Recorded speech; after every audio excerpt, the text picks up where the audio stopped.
तो जय हिंद बच्चों, देखिए इस वीडियो में हम लोग बात करने वाले हैं क्लास 12 फिज़िक्स के एक बहुत ही ज़्यादा महत्वपूर्ण डेरिवेशन के ऊपर, है ना।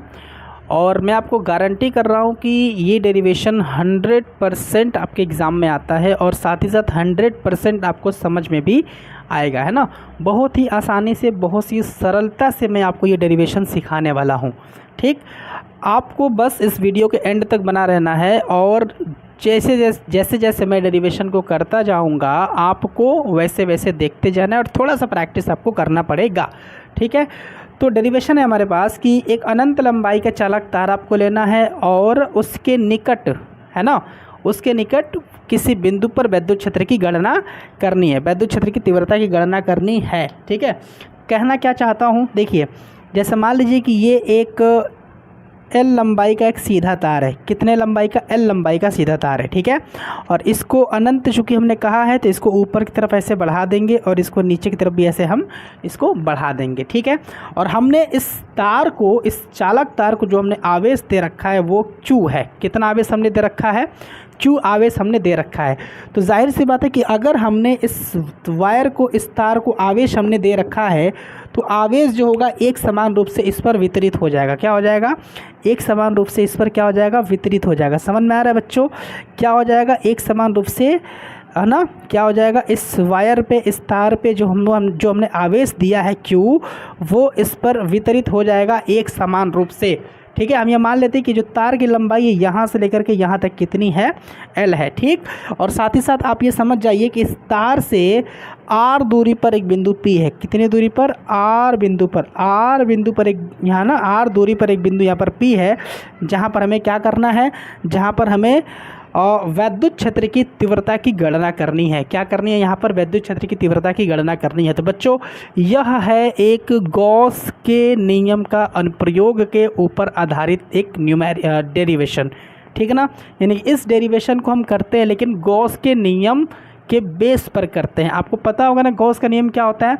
गॉस का नियम ये होता है कि किसी बंद पृष्ठ से गुजरने वाला जो विद्युत फ्लक्स होता है, किसी बंद पृष्ठ से गुजरने वाला जो विद्युत फ्लक्स होता है वो होता है आपका Q/ε0, है ना। कहीं पर सिग्मा Q लिखा रहता है, कहीं पर QI, यानी कि गॉसियन पृष्ठ के भीतर जितने भी आवेश हैं उनका बीजगणितीय योग और ε0 के, यानी कि जो निर्वात की विद्युतशीलता है, इसके अनुपात के बराबर होता है इस गॉसियन पृष्ठ से गुजरने वाला विद्युत फ्लक्स। बस समझिएगा कि गॉस का नियम होता है फाई बराबर Q इनिशियल अपॉन में, है ना, Q इंटरनल अपॉन में ε0, यानी कि गॉसियन पृष्ठ के भीतर जितना आवेश है और बटे में ε0, ये होता है गॉस का नियम। तो गॉस के नियम के अनुप्रयोग से जितने भी डेरिवेशन हमें करना होता है, हम क्या करते हैं? उसमें एक गॉसियन पृष्ठ बनाते हैं। आपको पता है कि जो तार होता है बच्चों, वह एक बेलन के आकार का होता है। ठीक है, तो हम क्या करेंगे कि एक गॉसियन पृष्ठ बनाएंगे, एक बंद पृष्ठ बनाएंगे, ठीक है, जिसके भीतर ये तार आ जाएगा। यानी कि आप एक बेलन बनाइए और बेलन कुछ इस प्रकार से बनाइए कि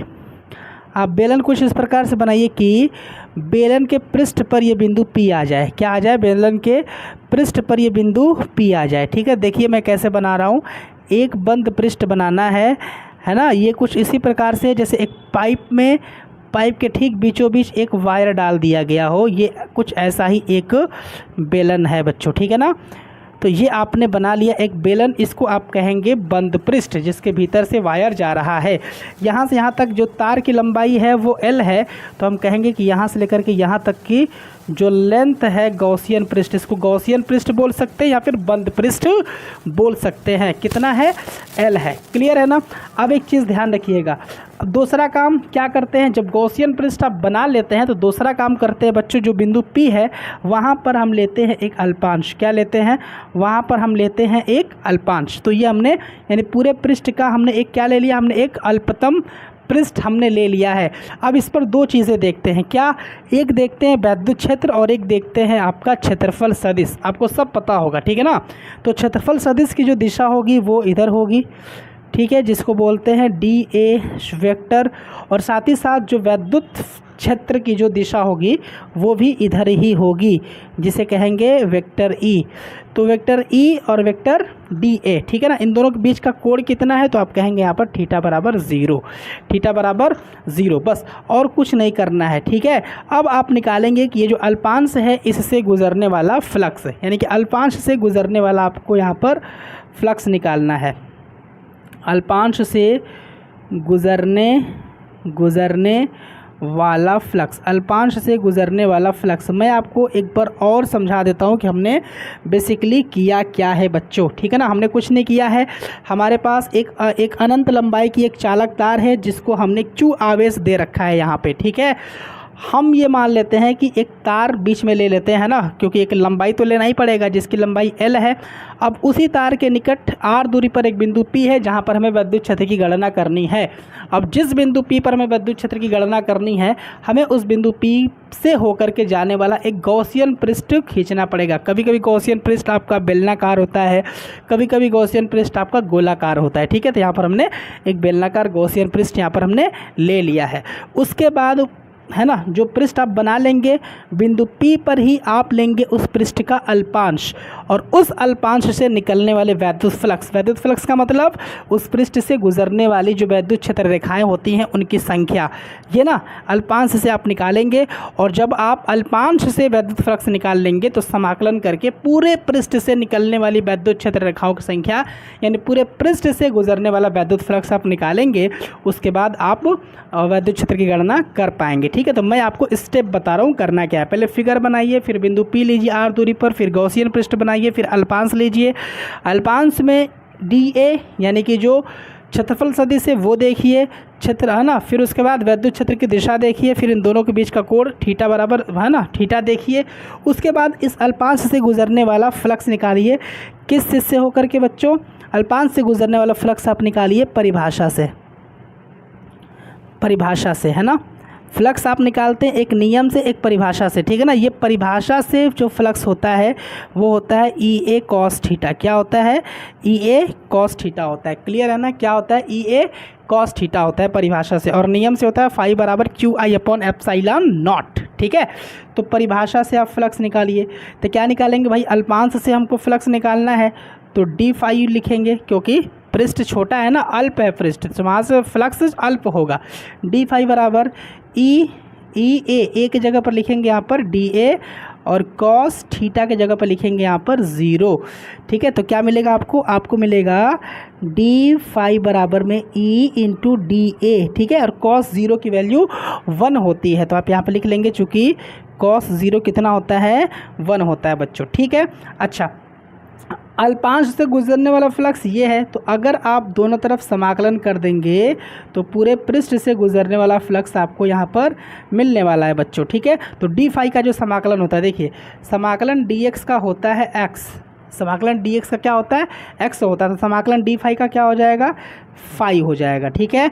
और E आप जानते हैं कि समाकलन में जो भी हमारा कांस्टेंट होता है, जो भी हमारा नियतांक होता है, उसको बाहर भेजा जाता है। तो मैं E को बाहर भेजूंगा और अंदर बचेगा DA, ठीक है। तो फाई बराबर E तो एज इट इज़ हो गया आपका।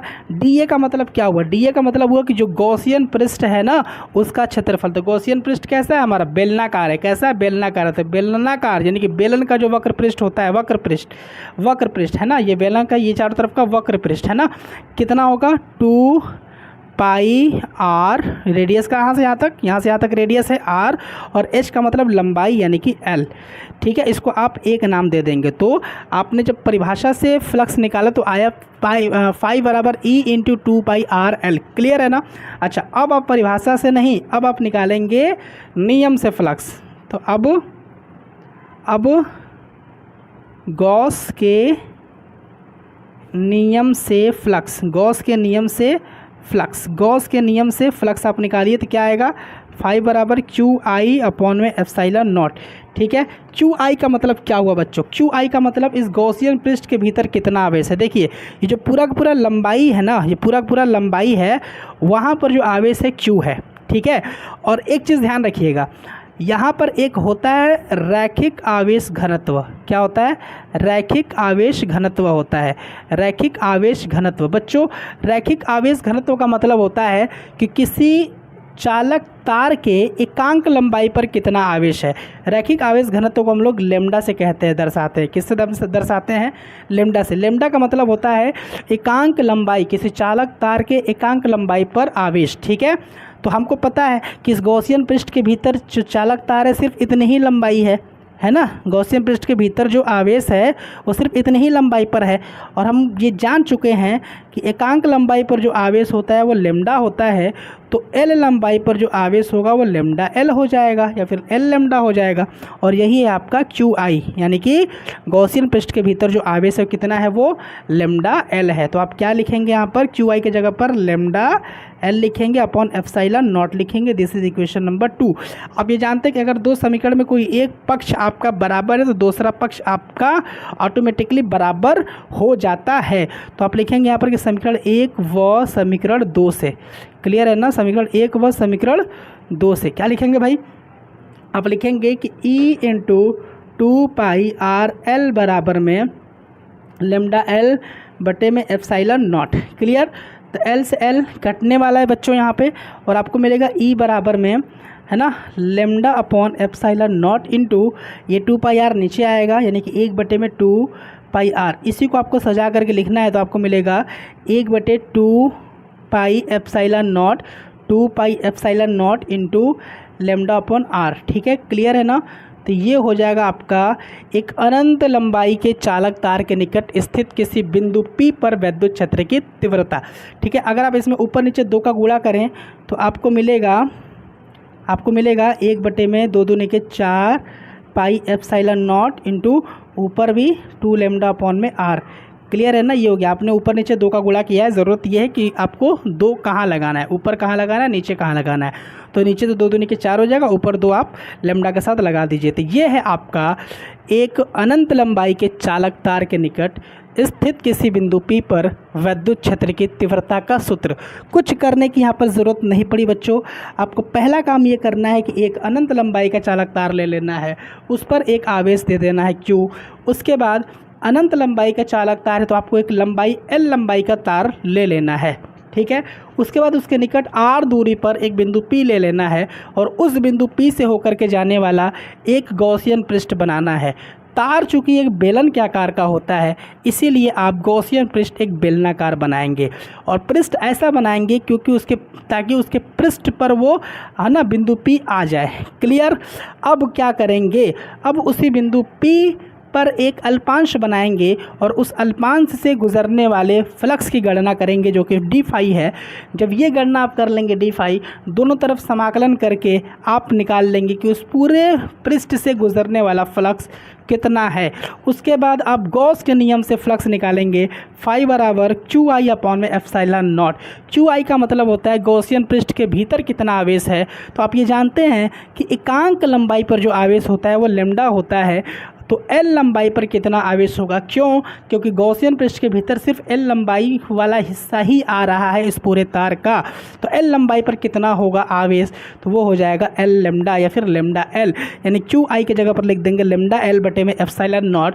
समीकरण नंबर 2 कह देंगे। 1 और 2 से तुलना करके ई बराबर निकाल लेंगे आप 1/2 pi epsilon naught lambda upon r. ऊपर नीचे 2 का मल्टीप्लाई करके आ जाएगा ई बराबर में 1/4 pi epsilon naught 2 lambda upon में R. And this is your required derivation. ठीक है ना, जो आपको चाहिए था, जो आपको डेरिवेशन करना था वो आपको मिल चुका है। तो मुझे उम्मीद है कि डेरिवेशन आपको समझ में आया होगा। अगर वीडियो समझ में आया तो वीडियो प्लीज़ लाइक कर दीजिएगा और चैनल को भी सब्सक्राइब कर दीजिएगा, ताकि इसी तरह के महत्वपूर्ण वीडियोज़ मैं ले करके आता रहूँ। ठीक है, तब तक आप अपना बहुत ज़्यादा ध्यान रखिए बच्चों। जय हिंद, वंदे मातरम।